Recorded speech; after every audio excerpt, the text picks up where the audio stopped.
আসসালামু আলাইকুম। যারা মুরব্বী আছেন তারা আপনার মুরব্বী বলতে আমি 60 আপ বলবো, 60 আপ 70-র মতো যারা মুরব্বী আছেন তারা শেখ হাসিনাকে আগে তারা বলতো যে শেখের বেটি, বুঝছেন? তো আমি আমার বাস্তব থেকেই বলি, আমার দাদিও কথাটা বলতো যে শেখের বেটি। যখন 96-এ ক্ষমতায় আসবে শেখ হাসিনা, যখন টিভিতে হাসিনা ধরেন আপনার স্কার্ফ পরতো, হাতে তসবি, স্টেজের মধ্যে উঠতো, উঠে মানুষকে বলতো যে মানে কান্না করতো। আমিও তখন কিছুটা বুঝি, ক্লাস 5, 6, 7-এ পড়ি। দাদি বলতো, তো দাদির সাথে বসে বসে দেখতাম, তখন দাদি বলতো, তখন বোঝার ট্রাই করতাম। তো এই হাসিনা আসলে যে অনেক কিছু হবে দেশের মধ্যে, উনি দাদি আমাকে তখন সেটা বলতো, কিন্তু তখন আসলে বুঝতে পারতাম না। নিউজ পেপার পড়তো, সা- সাদা কালো একটা টিভি ছিল, আমার মনে আছে এখনও। তো ওইখানে উনি এগুলো দেখতো আর বলতো যে এই শেখের বুটি যদি আবার আসে তাহলে এই বাংলাদেশের মানুষের খবর আছে। তা আমি বলতাম যে কেন দাদি?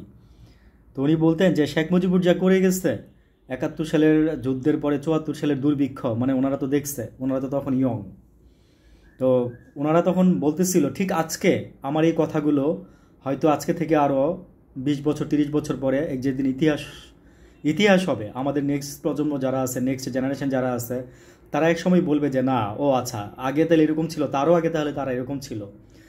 ইতিহাস তো এর মধ্যে সবাই জানবেই আরও। আমরা তো এতদিন যে ইতিহাস আমাদেরকে হাসিনা শিখাই আসছিল, ইভেন সামনের দিকে যে ইতিহাস আমাদেরকে শেখানো হচ্ছিল, সবই ছিল আমাদের কি বলবো যে মানে সমাজের জন্য একটা মানে ধ্বংসের দিকে আমরা যাচ্ছিলাম আর কি। যে ইতিহাস আমরা শিখছিলাম এবং যে ইতিহাস থেকে আমরা সামনের দিকে শিখতে যাচ্ছিলাম, সবই ছিল আমাদের ধ্বংস। কোনো কিছু আমাদের কাজে মানে কাজে আসতো না লাইফে।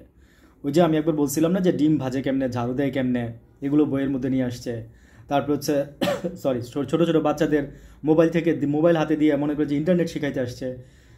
এগুলো তো এর জন্য করে নাই, মানে একটা বাচ্চা যাতে নষ্ট হয়ে যেতে পারে খুব দ্রুত। ওইখানে ভাই কয়জন বাচ্চা, হয়তো আপনি যদি 100 জন বাচ্চাকে নিয়ে জরিপ চালান একটা মোবাইল দিয়ে, দেখেন আপনি নিজেই দেখবেন, আপনি চাইলে নিজেই জরিপটা করতে পারেন। আপনি দেখবেন যে ওইখান থেকে মানে 80% বাচ্চা অন্য কিছু দেখতেছে, অন্য কিছু করতেছে, খারাপ দিকে চলে যাবে। 20% বাচ্চা হয়তো বা মনে করেন যে ভালো কিছু হয়তো বা তারা মানে গ্যাদার করতো, বা 10%, আমি এরকমই বলবো পার্সেন্টেজটা।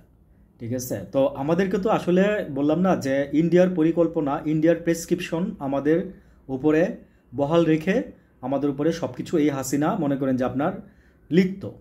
ঠিক আছে? ওইখান থেকে প্রেসক্রিপশন আসতো, আর দিক থেকে মনে করেন যে আমরা হাসিনা ওষুধ দিত, আর আমরা মনে করি যে ওষুধ খাই, আমরা ট্যাবলেট খাইতাম, খাইতে হইতো বাধ্যতামূলক, কিছু করার ছিল না।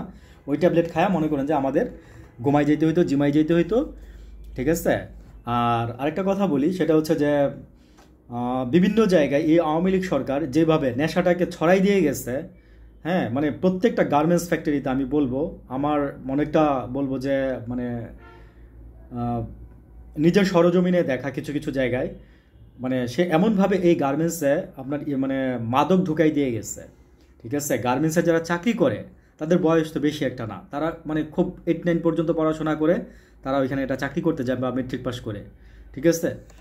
তো দেখা যাচ্ছে কি জানেন, একদিকে অভাবের তাড়না, আরেকদিকে মনে করেন যে আপনার যে দিন আনি দিন খাই, তারপরে ধরেন ঘরে অশান্তি তো লাগিয়েই রয়েছে, তারপরে সে ওভার টাইম করতেছে। হ্যাঁ, ইভেন আমি শুনছি যে এই যে আমি নাম ধরে ধরেই বলি যে মানে এভাবে প্রচার করা হয়েছে ইয়াবা খেলে নাকি আপনার খিদা কম লাগে, মোটা হয় না মানুষ, মেয়েরা মোটা হয় না, এই জন্য মেয়েরা ইয়াবা খাওয়া ধরছে, এই জেনারেশনের মেয়েরা। বোনরা, আমি আপনাদের আল্লাহর রস্তে বলি, ঠিক আছে, এই এই কাজগুলো কইরেন না। ঠিক আছে? এখানে খিদা তো লাগে না। আমি আপনাকে বলি, এই যে ইয়াবা জিনিসটা বানানো হয়েছিল রাশিয়ান সোলজারদের জন্য, মানে রাশিয়ায় আপনার মানে সোলজারদের জন্য বানানো হয়েছিল যেন তারা আপনার যুদ্ধ করতে পারে। মানে এটা খেলে যেটা হয় আমি শুনছি, মানে আপনার মানে ক্ষুধার টাইমে ক্ষুধা লাগবে না, আপনার ঘুমানোর টাইমে ঘুম আসবে না, আপনি 3-4 দিন টানা মোটামুটি একটু খেয়ে এবং না ঘুমায়ে থাকতে পারবেন। আবার 3-4 দিন আপনার টানা ঘুম আসবে, আপনার খুব ক্ষুধা লাগবে। মানে এটা সোলজারদের জন্য বানানো হয়েছিল যেন যুদ্ধ তুমি 3-4 দিন টানা ও করে আসবে, তারপর ওর রিপ্লেস আরেকজন যাবে, তারপর ও রেস্ট নিয়ে 3-4 দিন আবার ওর রিপ্লেস আরেকজন যাবে। কারণ রাশিয়া তো বড়, অনেক বড়, বিশাল বিশাল বিশাল। রাশিয়ার কথা বলে শেষ করা যাবে না, কত বিশাল। কারণ ওদের এত শূন্য নাই যে এগুলো মনে করেন যে পাহারা দিবে, আবার মনে করেন যে এত দুর্গম এলাকাগুলো আবার বরফে ঢাকা থাকে 12 মাসই। ঠিক আছে বলতে গেলে। তো এই জন্য মনে করেন যে এগুলো করা হয়েছে। আমি ইয়াবার প্রসঙ্গটা যে কারণে আনছি, এই যে কক্সবাজারে আমি শুনছি যে আপনার এই যে ইয়াবার ফ্যাক্টরি দেওয়া হয়েছে, কক্সবাজারে ইয়াবার ফ্যাক্টরি দেওয়া হয়েছে, মায়ানমার থেকে তো আসতোই। হ্যাঁ, বদি এর ব্যবসার টোটাল সিন্ডিকেটটা ছিল বদি, এবং সত্যি কথা যেটা, পুলিশের হাত ধরে এই ব্যবসাটা রাইজ করছে। ঠিক আছে, পুলিশের হাত ধরে এই ব্যবসাটা রাইজ করছে। মানে এখানে মানে মিথ্যা বলার কোনো অবকাশ নাই, আপনারা খোঁজ দিয়ে দেখতে পারেন। কাউকে ছোট বড় করার জন্য বলতেছি না, সমাজের ভালোর জন্য বলতেছি। তো আমার মনে হয় এখন মানে ওই পুলিশ তো আর নাই।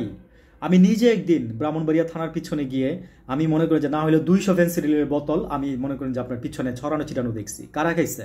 থানার ভিতরে কি ফেন্সিডিল খেয়ে কি পুলিশ অন্য জায়গা থেকে বোতল ছুঁড়া মারছিল? না, এই পুলিশই খাইছে। এই পুলিশ খাইতো এবং ব্যবসা করতো। ঠিক আছে, এই আওয়ামী পুলিশ এই ফেন্সিডিল খাইতো, ব্যবসা করতো। শুধু তাই না, সমস্ত মাদকের সাথে পুলিশ জড়িত ছিল। এটা সবাই বলতো যে সমস্ত মাদকের সাথে পুলিশ জড়িত ছিল, আওয়ামী পুলিশ। ঠিক আছে, আমি এখন বলবো যে এই পুলিশ আপনারা যদি এখন ভালো না হইতে পারেন, আপনারা যদি এই জনগণের পালস না বুঝেন, ঠিক আছে, ভয় ভালো হইতে হবে, আনলে চাকরি ছেড়ে দিয়ে চলে যান। হ্যাঁ, আনলে চাকরি ছেড়ে দিয়ে চলে যেতে হবে আপনাদেরকে, কিচ্ছু করার নাই। আপনার রিপ্লেস রেডি আছে। অনেক পুলিশ আমি জানি, ব্যক্তিগতভাবে বলতেছি, মানে ব্যক্তিগতভাবে কিছু ইনফরমেশন থেকে বলি, মানে তারা আগের মতো কামাইতে পারতেছে না, তারা আগের মতো ঘুষ খাইতে পারতেছে না, তারা আগের মতো মানুষ ধরেই না মনে করেন যে চাঁদাবাজি করতে পারতেছে না, আগের মতো মানুষ ধরেই না মনে করেন যে মুক্তিপণ দাবি করতে পারতেছে না, চাঁদাবাজি করতে পারতেছে না। সেজন্য অনেক পুলিশের চাকরিটা এখন অনেকের ভালো লাগতেছে না, এবং তারা অপেক্ষায় আছে যদি এই সরকার যাওয়ার পরে নতুন কোনো দল আসে তাদের সাথে মিলেমিশে তারা কিছু একটা করতে চায়। বুঝছেন পুলিশ ভাই, আমি আপনাদেরকে বলি, এই যে পোশাকটা গায়ে দিচ্ছেন না, এই পোশাকটা কিন্তু আপনার জনগণের টাকায় কেনা, আমার টাকায় কিনা। আমি টাকা দিচ্ছি আপনার এই পুলিশ পোশাকটা পরার জন্য, মাইন্ড ইট। এইটুকু মনে করে চাকরি করবেন। আপনি জনগণের কি বলবো, আপনি জনগণের সেবক, আপনি ওই জনগণের উপরে আপনি যেভাবে আপনারা গুলি করছেন, হ্যাঁ, এই যে 24-এর মানে মুক্তিযুদ্ধের সময়, গণ অভ্যুত্থানের সময় যেভাবে আপনারা গুলি করছেন, আপনারা পোশাক পরে যেভাবে গুলি করছেন, আমরা যা দেখছি, আমরা জীবনে কোনোদিন এগুলো ভুলবো না। ঠিক আছে, আমাদের পরে 100 বছর পরে এগুলো মানুষ মনে রাখবে, 100 বছর পরে মানুষ মনে রাখবে, জেনারেশন টু জেনারেশন এগুলো মানুষ মনে রাখবে, প্রজন্ম টু প্রজন্ম এগুলো মানুষ মনে রাখবে। ঠিক আছে, সেই জন্য আমি আপনাদেরকে বলতেছি যে সময় থাকতে ভালো হয়ে যান। বুঝছেন, সময় আসছে এখনও। বাংলাদেশের মানুষ অনেক উদার, বাংলাদেশের মানুষ অনেক আতিথ্যপরায়ণ। ঠিক আছে, এই জন্য আমি কথাটা বলতেছি যে বাংলাদেশের মানুষ কিন্তু অল্পতে খুশি হয় এবং অল্পতে ভুলে যায়। ঠিক আছে, অল্পতে ভুলে যায়, তবে এটা ঠিক না, অল্পতে ভুলে যায়েন না। মনে রাখেন, মনে ধারণ করেন, লালন করেন। হ্যাঁ, ক্ষমা করে দেন। ক্ষমা আমাদের ধর্মে বলা আছে, ক্ষমা মহত্বের লক্ষণ। ক্ষমা করে দেন। আমরা ক্ষমা করে দিতেছি আপনাদেরকে, বা দিচ্ছি, কিন্তু আমি বলবো যে মূল কাজটা করবেন আপনি। যে পুলিশ আপনি খারাপ কাজ করছেন, আপনি ওই মায়ের কাছে গিয়ে ক্ষমা চান, ওই বাবার কাছে গিয়ে ক্ষমা চান, ক্ষমা চান গিয়ে, যান, এক্ষণ যান। কেন বলতেছি, কালকে আপনি নাও থাকতে পারেন দুনিয়াতে, ক্ষমা চাওয়ার সুযোগটা হয়তো পাবেন না। আর যে পুলিশের ভাল লাগতেছে না, ঘুষ খাইতে পারতেছে না, আমি বলবো যে আপনি ওই চাকরিটা ছেড়ে দিয়ে, ইয়ার তো কিছু নাই ভাই, আপনি ওই চাকরিটা ছেড়ে দিয়ে আপনি তো কিছু টাকাও পাবেন, রিটায়ারমেন্টের কিছু টাকাও পাবেন, আপনি কি একটা ব্যবসা বাণিজ্য করেন, তাও আপনি ভালো হয়ে যান। আর যদি করতে চান পোষায়, তাহলে গিয়ে করেন। ঠিক আছে, কিন্তু ওই যে বললাম যে এই জেনারেশন থেকে এই যে মনে করেন যে সামনে আসতেছে সব কিছু। ঠিক আছে, ভালো থাকবেন সবাই। আসসালামু আলাইকুম, আল্লাহ হাফিজ।